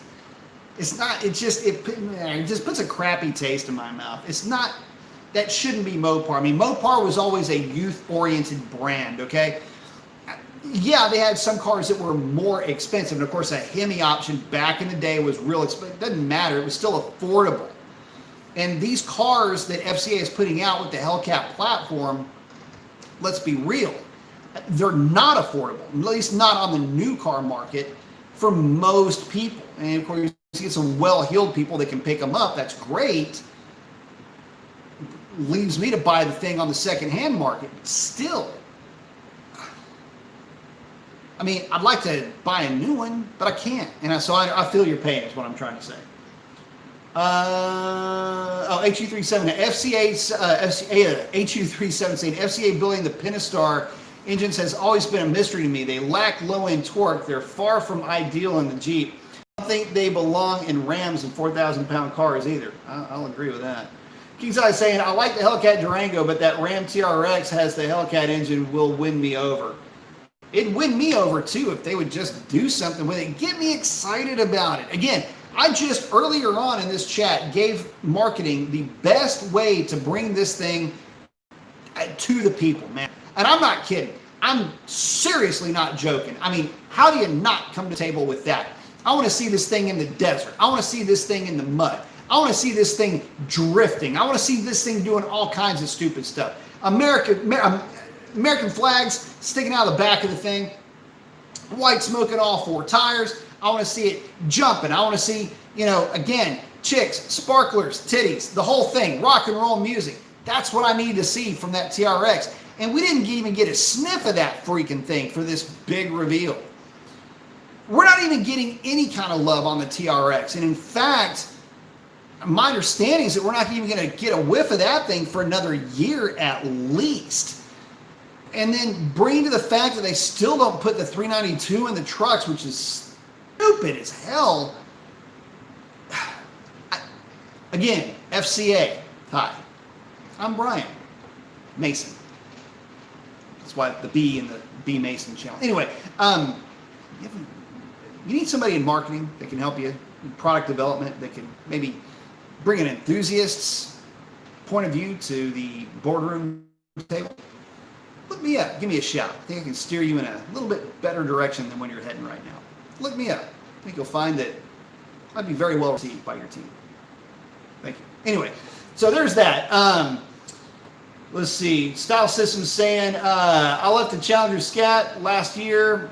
It was a 17 with 29,000 miles and was showing its age bad. And that's, some of them have, and it's weird because it's extremely hit and miss, but I've seen some of them with some issues. None of mine have, but, of course, you run into the ones here and there that have. Stahl saying he's getting a 2020 Mustang GT next. I can understand that. A lot of guys are. King's Eye saying, I think the people who buy brand new so I can buy it used with the low mileage. Thanks, rich guys. Exactly. Hey, check this out, King's Eye. When I got the Mistress back here, here's something funny. I don't think the trunk had ever even been opened on this car. And the reason why I say that is I pop the trunk, open it up, and it's like, it's literally like pulling away from the seals. It's funny because I've got a paint drip on the back of this car, And keep in mind, mine's an early release, 2015. I've got a paint drip on the back of it that's 2 inches long. I've never taken it off or pulled it off. It stays with the car. But underneath the cover, the tray thing, on the speaker box for the Harman Kardon system was the build sheet for the car. It was pretty crazy. So anyway, I've got that thing floating around here somewhere. But yeah, that guy never did. I don't think he ever opened the trunk, and I don't think that there was even ever a passenger in the car. So yeah, thanks, rich guy. And by the way, I don't know what the guy paid for the car, but I can tell you this. When this car was purchased, it was purchased in January of 2015. It was born in November of 2015, and I can bet you the guy put an add tag, or the dealer put an add tag on this car. Anyway, and the style system saying, thought about leasing a Hellcat. Their residuals are sick. Yeah, they are. In fact, a lot of folks lease these cars. If you don't plan on modding the thing and you don't want to have to deal with being stuck with the thing, that's another deal. And you just want to buy the experience of owning one of these cars, a lease is not necessarily a bad option. Now, financially, it's a terrible way to go because you're basically just throwing money into a Hellcat-sized hole in the ground. But keep in mind, you could rent one for, what a couple of months worth of a lease payment would probably cost you. But that being said, if you want the experience of ownership without any of the real drawbacks, it's kind of a way to go if you think about it, because you don't get hit with the depreciation. You just pay for the ownership experience, and when you're done with it, you kick her out of the hotel room. Wait a minute, that didn't sound right. It kind of sounds like anyway, you know what I'm talking about.